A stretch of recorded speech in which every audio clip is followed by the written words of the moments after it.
Hello and welcome to our program, Where God Weeps, a program where we talk about the situation of the suffering church around the world. Normally in this program, when we talk about persecution or suffering, we consider the situation of the church in the developing world. But today, as a consequence of decisions, we have also been bringing suffering upon ourselves in the industrialized world. For example, rapid technological developments in biotechnology and bioethics have raised serious concerns for humanity. To tell us about this, about the fact that we are considering cloning humans, about the fact that we can design organs, all of these questions of bioethics are issues which we need to confront. And for this, I'm grateful for the presence of Father Brian Johnstone, a professor at the Catholic University in Washington and a bioethics expert. Father Brian, thank you for being with us here today in our program. Thank you for your invitation. I'm very happy to be here. Father Brian, biotechnology and bioethics today raise serious concerns, but at the same time, we must acknowledge that they have brought many good benefits. What are the positive impacts of biotechnology and bioethics? Well, I could just mention one of the most notable that has emerged quite recently in possibilities of treating spinal injuries. Techniques are being explored on animals already, which make it possible for animals with spinal injuries to move. Through a very ingenious process of establishing connections between nerves and so that they can actually grow new nervous systems. So regeneration. Yes. So there are very positive movements in that area and similar areas too. So there are some very positive aspects. Another one, I know someone very well who had a quite serious form of cancer, which was treated by a new technique for dealing with cancer, of directing the treatment specifically to the parts involved. To the affected and part. This was experimental, but it seems to have worked. And the man has now been able to return to work. So there are very positive movements which were not the present not so very long ago. So. And I suppose also in a broader context, for example, the relation of the doctor to the patient, the fact that the patient is much more aware of the illness and his. For example, the doctor is not just saying, now the patient, this is your disease and this is what but the patient is much more self-informed.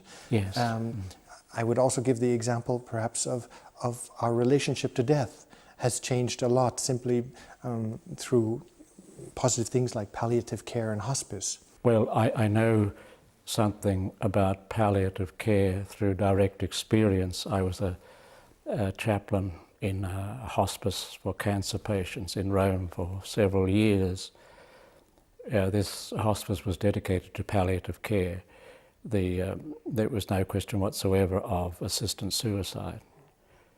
And it was a highly developed team of dedicated physicians, a psychiatrist who specialized in oncology patients, spiritual support, which I provided, and a team of volunteers. And this, the hospice movement, especially in that form, I think has significantly changed the way people have to face death now. Can one say that there's been a transformation in the way that people are dying or preparing themselves for death through this question of bioethics? Well, it varies considerably. My experience is limited.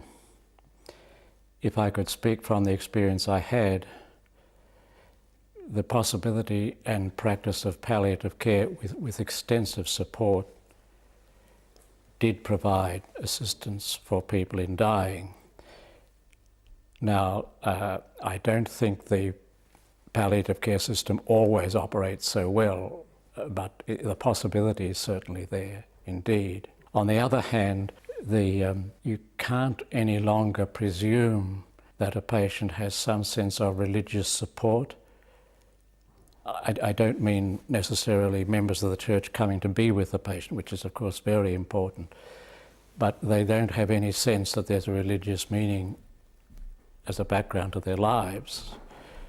So when I was talking to people who had no such belief, it's quite difficult to comment meaningfully on what they're enduring or what they're thinking. Like, what on earth do you say to a person who says, my whole life has been a total mess, and who had no hope for any kind of existence after death? And what I found is they lapse into a kind of fatalism. Well, there's nothing else to do, so that's it, which is a kind of empty way to face death.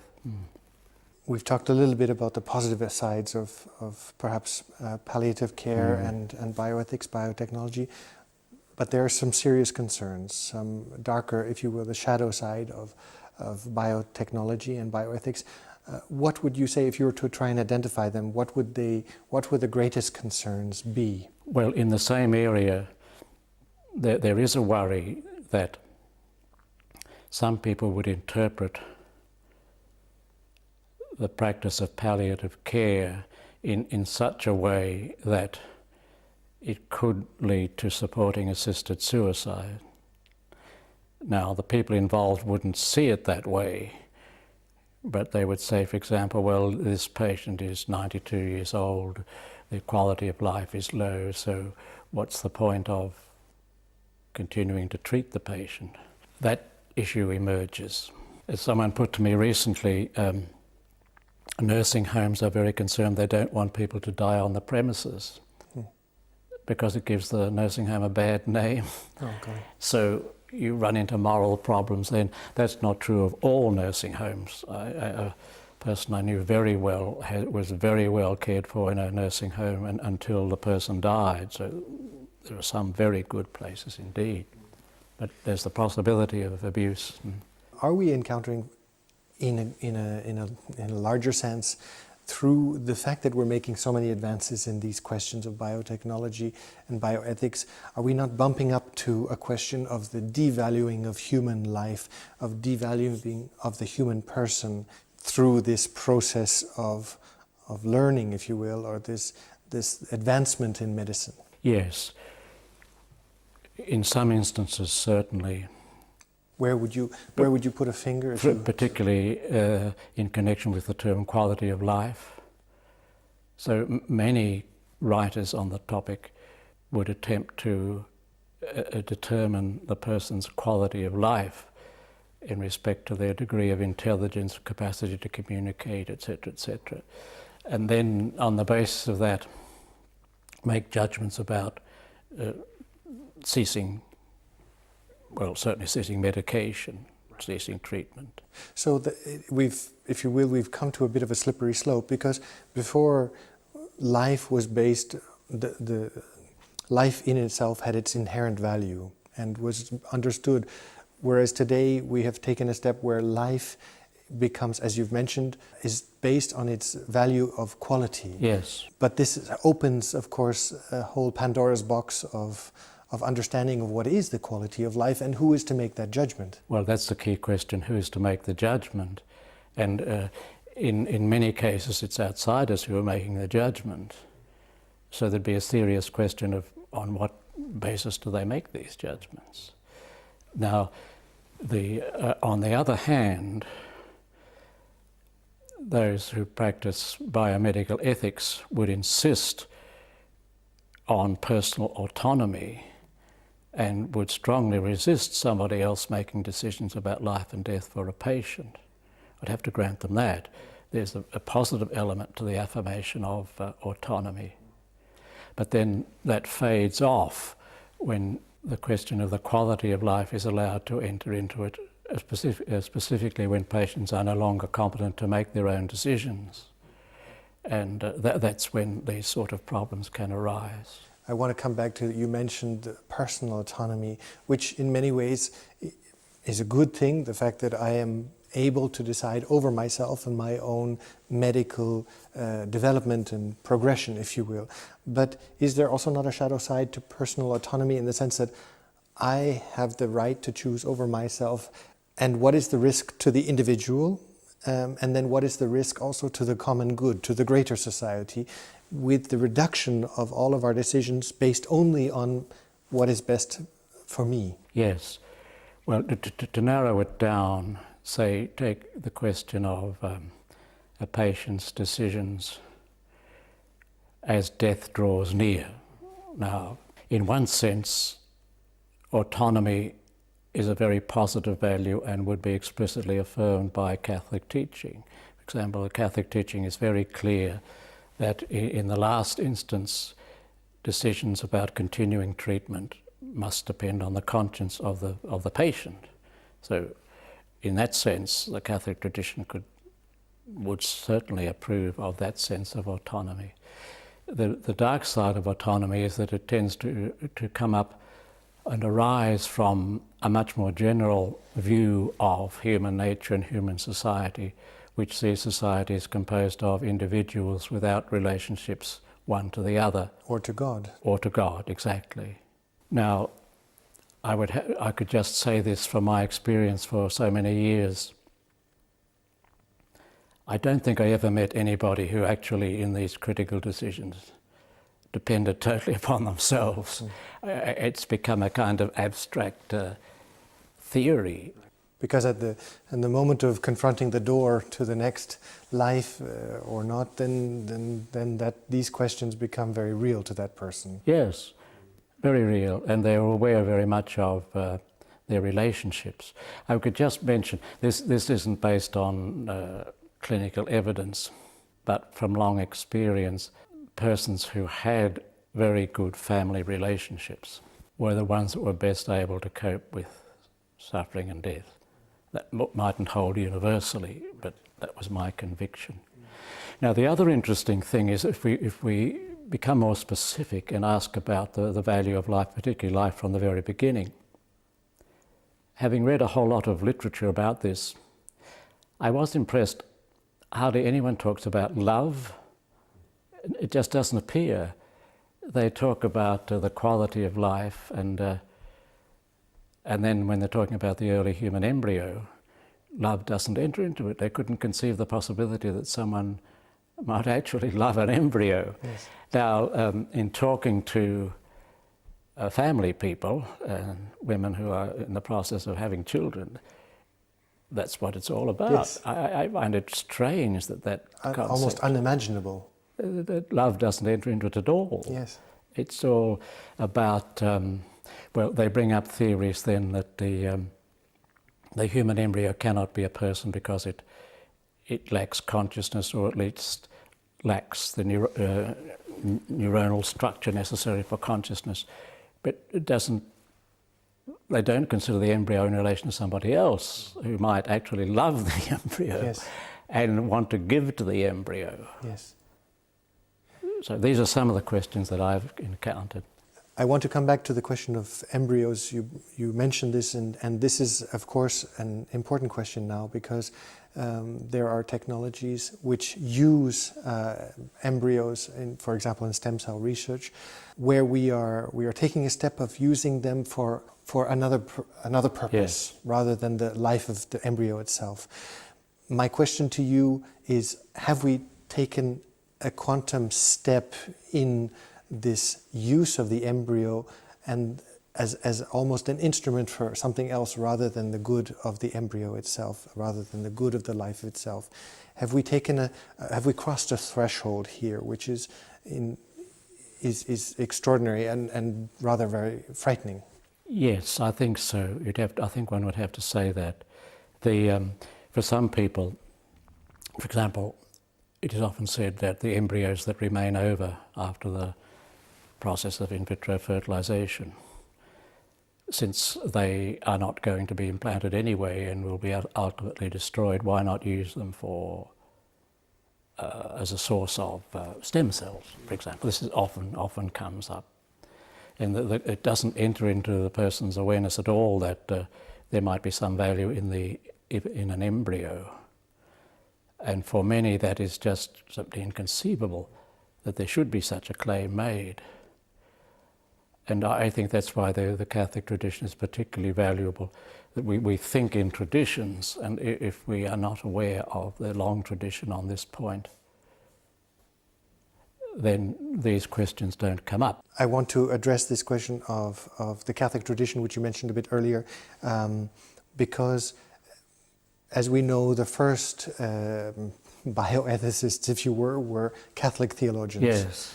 Then in the 1960s, when bioethics became a subject of its own, it seemed that religion was fairly quickly sidelined in favor of philosophy and law. My question to you is, why has religion so quickly and efficiently been sidelined out of the topic, and what is it that we're suffering as a consequence of the fact that religion isn't a part of the discourse, is not part of the debate? That certainly was the state of affairs, that religion has been progressively sidelined from the debate. I had that experience myself as a member of an ethics committee at a state hospital. Now, it was interesting, it was desired that there be a Catholic priest on the committee so that they could say, here we are, we listen to all opinions. But on every serious issue, I lost the vote, of course. Not on everyone. What they certainly did hold for was informed consent. I have to grant them that. They were very strongly insistent on that. But on things like abortion... It was all... Generally, no. But now, just if you could just phrase your... Oh, yes. The question of the relationship between religion and medicine. Last month, I was at a conference in Chicago, supported by the Templeton Foundation, and also supported by the University of Chicago. Now, that was the precise problem, the relation between religion and medicine. And the whole intent of the Congress was to try to re-establish the connection. The background problem being that the medical profession is losing its prestige. This was being said by doctors themselves, that they feel that they are being criticised as being basically concerned to provide treatment to gain money. This is not true, I know, but that feeling is spreading. And the whole issue was how to reintegrate religion and medicine. Now, I'm sure the people who went to that conference were self-selecting people who were interested, but at least it shows a distinct movement back in the other direction now. But it has deprived bioethics, would be my question to you. The fact that religion has been sidelined has deprived bioethics of approaching the fundamental questions of humanity within the whole context. So it's as if bioethics has been hollowed out in favor of law and perhaps a rough philosophy, but a philosophy which has also been rather hollowed out. Yes, that's true. Now, I can understand the pressures on biomedical ethicists. Now, for example, there's a very notable bioethicist called Tristan Engelhardt, who has written very highly praised works on the principles of biomedical ethics. He is also a very religious person, and he wrote a very detailed book on bioethics as seen from the Orthodox position. He belongs to the Orthodox tradition. But the interesting thing was the book that easily sold the most was the one he wrote based on, he adopts the theory of procedural. You can't agree on basic values, but you can at least agree to pursue questions in a reasonable, non-violent manner, and that's as much as we can hope to agree on. A very generic approach. Yes. Have we seen a bit of a chicken and the egg because of the fact that religion has been so sidelined out of bioethical discourse? Has meant that there are very few. I mean, I think you're one of a few that you could probably count on one hand of religious, or in this case, a priest that have engaged themselves into this question of bioethical discourse and research on such an important topic. And has the Church also been deprived in this engagement process? Well, to a certain extent. On the other hand, well, let me give you one concrete example. A great difficulty for participating in general bioethical debates is credibility. I feel that problem myself. I don't have medical training. I've studied it, I've talked to doctors, but I don't have medical training. Now, there are some people, some Catholics who do have medical training and are also engaged in biomedical ethics. I know at least two of those. Now, they are taken seriously by the medical community because they are accomplished in their own field. But I wouldn't want to diminish. I think we have to. You're also a very recognized expert in the field. Yeah, well, I mean, but that's the problem. You see, I don't. That's the reality. So that's where I see the future. Now, these two men that I know are both qualified medical doctors and practice medicine. The problem is that if you speak as a Catholic priest, it's presumed you're simply recording official statements. Now, sometimes that's what needs to be known. I mean, people might want to say, well, what is the Catholic position on embryo research? Right. There's still a role there, undoubtedly, but that's the tension. But I think it can be overcome. But I wanted to talk to you a little bit at the end now about your own vision, which is called the gift. Yes. Because you've mentioned throughout our dialogue, our discourse, our conversation, love. Yes. And how we bring love into all of this conversation. Yes. Can you tell us a little bit about that? Well, it would go like this, that as I said, it struck me, just to return to what I said before, how little mention there is of love in books on biomedical ethics. Now, part of the problem is that in our culture, love has been considered a highly subjective, emotive reality. So it's not presumed that love has any particular insight to offer into things, which some philosophers now are questioning again. It obviously has. If you don't love, you can never understand. The philosopher that I'm very interested in is called Marion. He doesn't write about biomedical ethics, but about love. And if that seems a bit too subjective, the characteristic expression of love is the giving of gifts. That's St. Thomas. Yes. So the strategy I'm developing is, let's explore the giving of gifts. So I think there's a way here to develop a new way of thinking about the natural law. We have to receive gifts. If we don't, we're dead. We can give gifts. If we absolutely refuse to give gifts, we're morally dead. So I think there is a basis there on which more needs to be said. And how do you tie this into the resurrection of our Lord? Yeah, that the basic, the gift of life. See, the way it goes is if we just narrow it to the resurrection, God gave to Jesus the gift of new life via the Spirit, or the Father, let us say. Now, the whole power that guides our destiny is the divine power from the Father through the Spirit in Jesus, who now gives through his humanity to us, so that reality of the gift is the most fundamental reality of existence as seen by believers. But I think you can make a case that even those who don't believe would have to acknowledge that this makes sense. Yes. So when Catholics operating from this belief in the resurrection look around for a philosophy to express their conviction of receiving the gift of life, they can adopt and argue with the philosophy of gift, which is it's something that philosophers have had to take seriously. That's the strategy I'm trying to develop. And it's a step-by-step process. Yes, yes, very much so. You feel that you're still at the beginning? Very much in this, yes. But it's been, you're receiving a receptive ear. Very. Yeah, well, yes, I would say yes, indeed. Now, I've given just recently given 2 papers on this. One at a conference organised by UNESCO, not by the Catholic Church.